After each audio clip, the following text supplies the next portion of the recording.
Running that I'm going to be doing is running upside his head, and I can assure you that.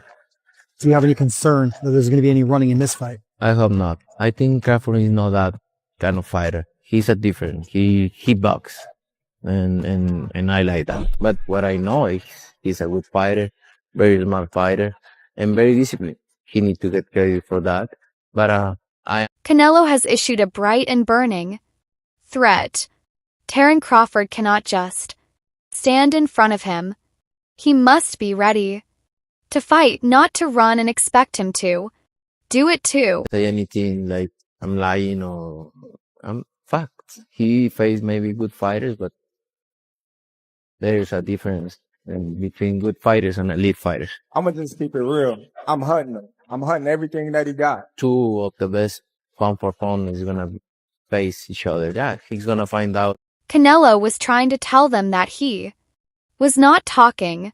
He described the difference between good and really elite opponents that Crawford had been involved with previously. Canelo emphasized that he was here to steal all that Crawford possessed, and his fight against Crawford was going to be a pound-for-pound battle. I think you got to lean more towards Canelo because, like I said before, he been putting big guys out and down. And Canelo not even really a 68-pounder. He probably really should be at 60, maybe. And he been hurting these guys. I think he be dropping these guys and things like that. So, and them guys be way bigger than him come fight night. I know that for sure. They be probably close to 200 pounds. And he dropping those guys like that. So, Jiren Ennis, who has already made rounds on the internet for reportedly sparring Canelo, made his own predictions about the next fight and slightly favored Canelo. He indicated that Canelo has had exposure with the bigger names and naturally bigger opponents and earned years of experience at super middleweight. fight, the fans want to see it. So, so be it. I think Crawford should take a warm-up fight, at like 60 or like at least at 60 just to get his body, to fill up somebody a little bit bigger, and things like that. I know when you go up a weight, you got to, develop that power and not develop the power, but like put that muscle on and be heavy and things like that. So he might not want to take a fight because he's trying to build up right now, but I think he should just to stay sharp and that way he don't have like a long layoff or anything. On the other hand, Crawford is venturing into unknown territory, and this is his first time competing in a different division instead of taking such a drastic step, and is recommended that Crawford first test himself at middleweight before making such a jump directly into a fight with the undisputed champion. I just think the sparring for this fight is elite on both sides. I think that they both taking each other seriously. You could tell that by sparring partners that they brought in. And I'm just kind of anxious to see the fight. Like going into the fight, I just didn't like the fact that Terence Crawford had to go up. Daoud Bey gave his thoughts on Canelo's choice of sparring partner, pointing out that while Jiren Boots Ennis isn't the same fighter as Terence Crawford, he still offers valuable preparation. He explained that Ennis's athleticism, switch hitting style, and ability to improvise bring the kind of unpredictability that mirrors Crawford in certain ways. He said, "I think Boots not the same as Terence Crawford, but I think he has athleticism and he's a switcher and he'll go off for the playbook to do his thing. I think mind state-wise, I think Boots is a big help." Bey pointed out that the two fighters are not leaving any stone unturned when comes to preparation. He added that the number of sparring partners coming to each camp means that both Canelo and Crawford are taking this fight very seriously. To him, the selection of sparring is a statement in itself as to how elite this duel is becoming. I mean, being honest, as a black boxing fan, when I take my coaching hat off, like, no, I don't want to see our best fighter have to go up 2 weight classes. I don't like that. But you think about it and you like, well, look, first of all, I don't want to deny that man. I wouldn't want to say nothing or even have it in my heart to deny that man that kind of that kind of financial like blessing that he gonna get from fighting Canelo. Not only that, he chasing greatness. So you look at Terence Crawford's resume, we ain't always been too great on his resume. He fought Earl Spence. This Canelo fight, I just feel like it's turning his resume into an all. Bay confessed that he would love to fight, but he does have a few personal reservations. He said that he did not like that Crawford had to jump up 2 weight classes to get to this fight, particularly given the difficulty of that jump. In an open and frank conversation, speaking as a fan, not as coach, he admitted that he did not want to see Crawford, a fighter he believes to be among the best, thrust into such a taxing jump. I get a lot of texts asking how I'm doing, how camp is going, so I figured I could just put it up in one post. So I'm in the mountains. This dude's about to beat the brakes off Canelo and be the greatest boxer of all time, and I get to play a part in it. All is well, truly well. We good. I'm good. The strength coach of Crawford, Cadet Fortune, divulged that the fighter is actually training hard in the mountains, preparing to shock everyone. The coach believes this will be a historic fight, and Crawford is in great shape. The fact that he believes in the power and greatness of Crawford creates a lot of hype around the showdown.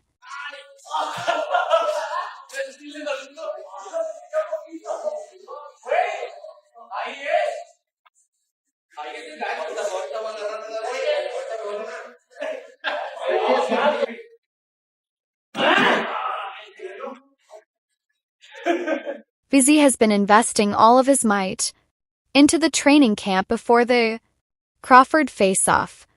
The people in the gym claim that his sparring is brutal and every hit is fight night viciousness. Instead, he is not only concentrating on volume but also on explosive power, pure body shots and uppercuts, which have always been his staples. Canelo is aware that the speed and ability of Crawford will require the most cunning version of himself. So he has been ruthless with conditioning, bag work and heavy sparring. His intention is expressed in every session.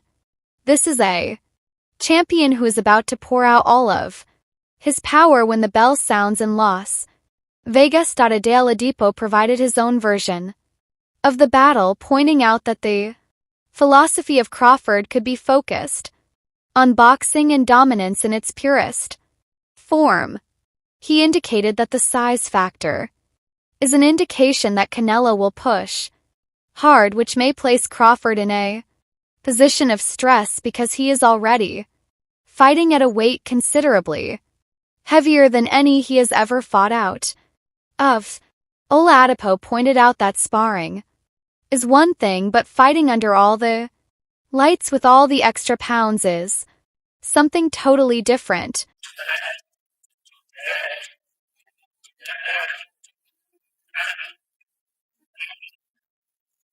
Adola continued on his ideas by minimizing the size factor. He made it clear that Canelo is a strong man by default, but not a giant like David Benvitz, and his fans should not think he will enter the ring at 200 pounds. In the case of Oladipo, this is not just a battle of bodies but a battle of ability. And as far as pure boxing skill was concerned, he inclined himself toward Crawford. Hurting Canelo. I think this is about him just outboxing and dominating him from that standpoint. The size would suggest to me that he actually wants to have a go at Canelo,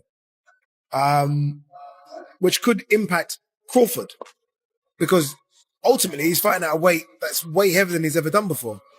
And sparring's one thing. Under the bright lights and carrying the extra weight could be another thing. So I don't know. I feel like he's going for the kill. Maybe we're going to see an Errol Spence-like performance, but I would prefer to him to... Terence Bud Crawford is being celebrated as a man of valor and simultaneously is receiving a lot of backlash in numerous quarters of the boxing community regarding the radical decision of changing weight to take on Canelo Alvarez, by jumping directly to super middleweight, leaving super welterweight behind. Crawford is bypassing the middleweight division altogether, and that move has drawn raised eyebrows among fans, trainers, and even ex-fighters. Manny Robles took a very neutral position regarding the Canelo Alvarez versus Terence Crawford blockbuster battle. He complimented Canelo on his new ways and how the Mexican star has been on fire of late in his outings, giving some good performances in big events and also reminding the world why Canelo is at the top of the game. Like, Canelo's not the biggest. Canelo's not going to come into the ring at 200 pounds. It's not Benavidez. So this shouldn't need to be a size thing. I think this is a skill thing. And if it's a skill thing, my money goes on Crawford. So he doesn't need to be as big as... Meanwhile, Robles did not hesitate to point at the brilliance of Crawford, who he described as a great fighter with the exceptionally rare talent to change styles on the fly. He identified sharp counter-punching by Crawford as one of the most threatening weapons in boxing today. To Robles, combination of the momentum of Canelo and the versatility Crawford makes this match almost impossible to declare a winner, and thus he cannot comfortably choose anyone. Highly anticipated, the Canelo versus Crawford fight. Man, that's a great fight, but you're only as good as your last fight. And so we all know that Canelo didn't look too hot in his last fight, and obviously the opponent didn't help very much. He's a big guy, super middleweight, strong, solid. He's fought everybody there is to fight, with the exception of Sean Porter made a very bold prediction. Before the mega fight, he bet on Terence Crawford to remove what most people consider the most dangerous challenge of his career. He acknowledged the fight is razor thin and said it was a 50-50 on paper, but he was leaning toward Crawford with more and more confidence. Crawford, man, pound for pound, who I consider the best fighter in the world between him and Inoue. He's just a remarkable fighter, man. He's got the total package. He can switch from conventional to southpaw. Nobody does it better. A great counter puncher, great boxer, great ring generalship. He can fight if he chooses to. So it'd be dangerous to sit there and fight someone like Canelo, but it's just, I don't know, man. That's a toss-up. It's a 50-50 fight. Do you see that 50-50? Jojo Diaz expressed his opinions on the match and identified the brute force of Canelo Alvarez as the possible game share. He admitted that the match will be a top-tier, explosive, and action-packed match, but he emphasized that the power possessed by Canelo is something that Crawford has never encountered. I think Crawford's going to get the job done. I am officially picking Crawford to win this fight. It is still 50-50, but obviously... he says that till he goes to Canelo. I'm obviously going to say that this is a 60-40 fight, and I have Crawford winning this fight. Crawford's going to win this fight doing something that nobody's done to Canelo. Crawford, who you got? I got Canelo winning. I think Canelo's gonna knock him out. But I think Canelo's gonna hurt him. I think he's just too powerful, man, too strong. I hope Terence Crawford does well and stuff, man, because I love the way he fights, and he's a hell of a fighter, and I respect him as well too. So I hope he puts up a good fight and everything. But at the end of the day, man, Canelo, if he catches you, dude, it's gonna. Today, I always say this: he took Golovkin's biggest hit, and he took Bivol' biggest hit. I don't think Crawford can knock him out. I think Terence Crawford can knock Canelo out if he catches him, because with Gennady Golovkin hit harder, but he was a lot slower. Yeah. So when Canelo seen the punches coming, he's able to embrace. I think if Terence Crawford catches Canelo with a shot that he doesn't see coming, boom, then he could hurt him. You think so?